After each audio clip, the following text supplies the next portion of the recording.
You ever get that feeling where you walk into the shop, look at your hands, and then look at a catalog and realize the world is moving about 6 times faster than your old knobby knuckles can keep up with? Is this about that robotic arm video you sent me at 3 in the morning? The one where the machine was welding circles around a human like it was showing off? It might have something to do with that. I was sitting there with my coffee watching this MySpot welder from International Technologies. It's this Japanese designed resistance welder. And Alex, it moves with the grace of a ballet dancer and the cold, hard precision of a heart surgeon. It's the NK23. It doesn't just stick metal together. It makes me look like I'm trying to fuse 2 pieces of bread with an old hairdryer. See, this is where you start getting existential. But honestly, Tiger, a robotic coworker sounds less like a threat and more like someone who won't drink your last soda and leave the shop vacuum full of sawdust. Well, you've got a point there. They've actually started deploying humanoid robots in the South Korean shipyards. Think about that. These things are walking into the high heat, cramped hulls of massive ships to do the repetitive grinding and welding that usually leaves a human feeling like they've been tumbled in a dryer full of gravel. It's not about taking the job, it's about taking the toll on the body. I'm all for saving your knees, but how does the average person listening to this, the guy in his garage or the woman running a small fab shop, stay relevant? Do we all need to start learning C++ along with our TIG settings? It's the technological hybrid. That's the move for 2026. If you're just a pair of hands, you're competing with a machine that doesn't need a lunch break. But if you're the person who knows how to tell that machine to lay a perfect bead, now you're the most valuable person in the room. The American Welding Society, AWS, is actually putting out the call right now for their FabTech research sessions. They're looking for the deep-level metallurgy geeks and the automation wizards. So basically, instead of fearing the Borg, we need to become the person who maintains the Borg? Exactly. The 5-day robotic training programs are becoming the new standard. It's not a 4-year degree, it's a sprint.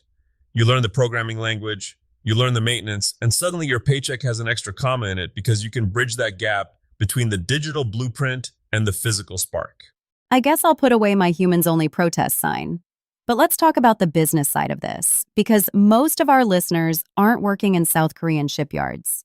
They're trying to sell a custom coffee table or a set of hand-forged knives.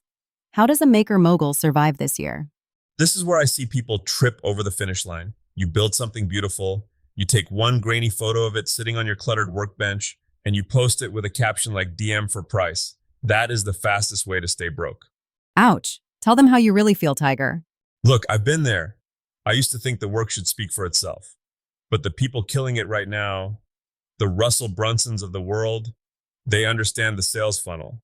And I know that sounds like corporate sludge, but for a maker, it just means a craftsman's narrative. Okay, explain that without using a marketing textbook. If I'm building a walnut dining table, what's my funnel? It's not just the table.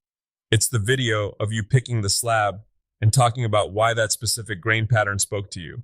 It's the email you send out explaining how to care for the wood so it lasts 3 generations. It's moving a stranger from, oh, that's a pretty picture to, I trust this person with my $3,000 deposit.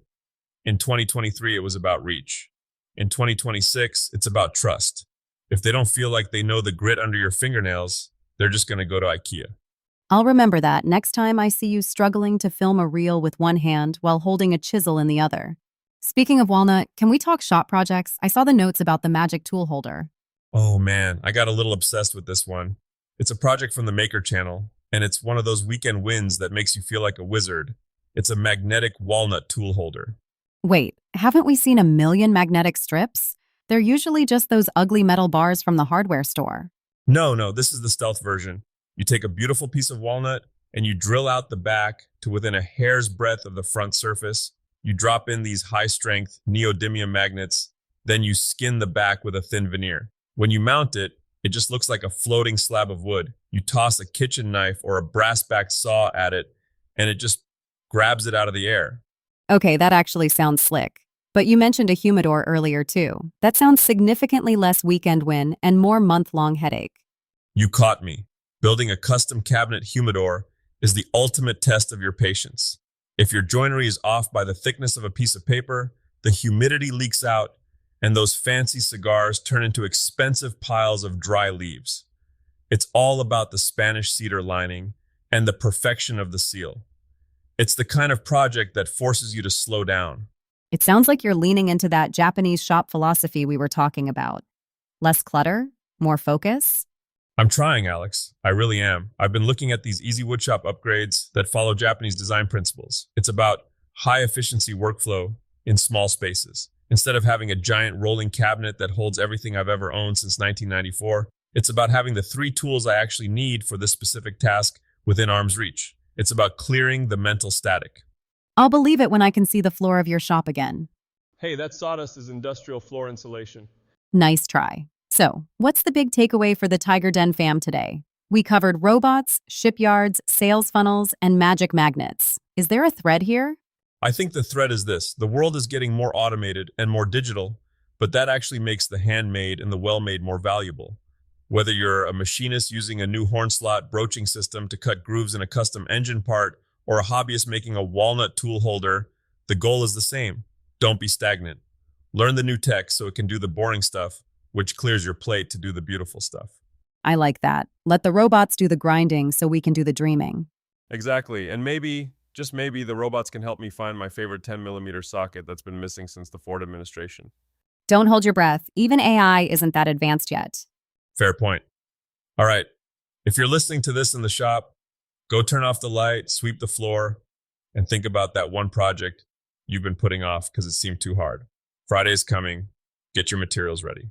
And if you build that magnetic tool holder, tag us. We want to see the magic. Catch you next time in the den.